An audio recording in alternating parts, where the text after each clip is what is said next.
So Jordan, the drummer, Berkeley grad apparently, you know, shows up to the session, but she certainly doesn't have drums, but she doesn't even have drumsticks or anything. So we have to, you know, cook something up on the spot. So we scour the joint and come up with a Genelec box, because Genelec gave us some speakers to use down there. So we had a nice big fat Genelec box. We had she's just banging on all kinds of stuff. We actually took a bunch of barbecue skewers, wooden, taped them together like blastics. Did you? So I found these barbecue skewers. Is that an Ena melody or was it collaborative? Yeah. Okay, so around them because they kept falling out. I'm really afraid they're gonna stab me, but I guess I got it covered. This is the Kleenex box. Has a kind of like snary sound. It's a little brighter with the sticks. It got destroyed in the other two, so I'm gonna tape everything together. There's tape on here, there's 19s. I guess this is sort of be like a hi-hat, but not really. And then this box is actually like really awesome. It can be like, has this sound up here, this and down here is pretty cool too. This one. Yeah. This was her vocal mic. I mean, not really, but it's fine.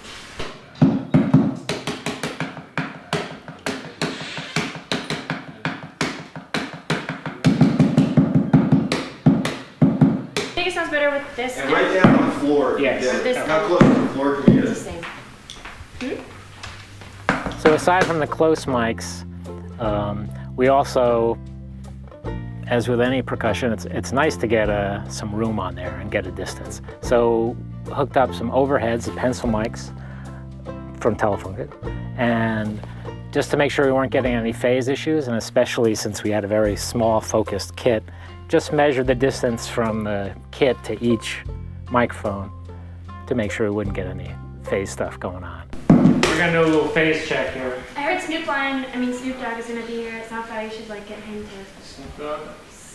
Take a remix of it? Yeah.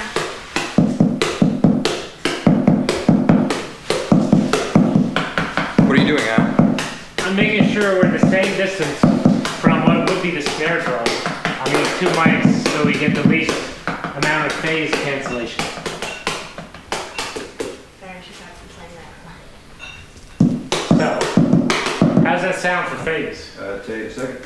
Play a little bit more. Sounds great, man.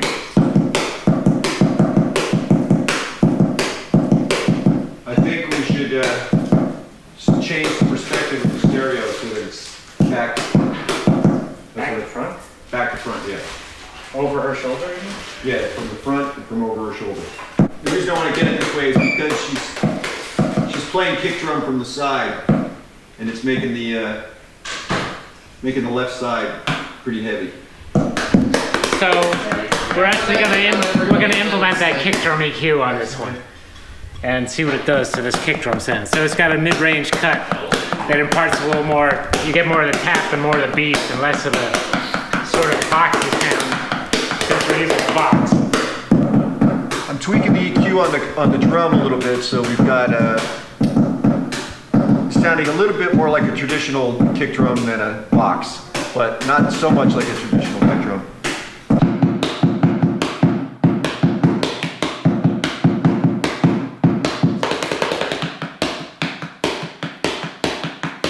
And just like our homemade drum kit, we had the kitchen shaker pack, you know, bunch of spices put together in a hand, and it was great.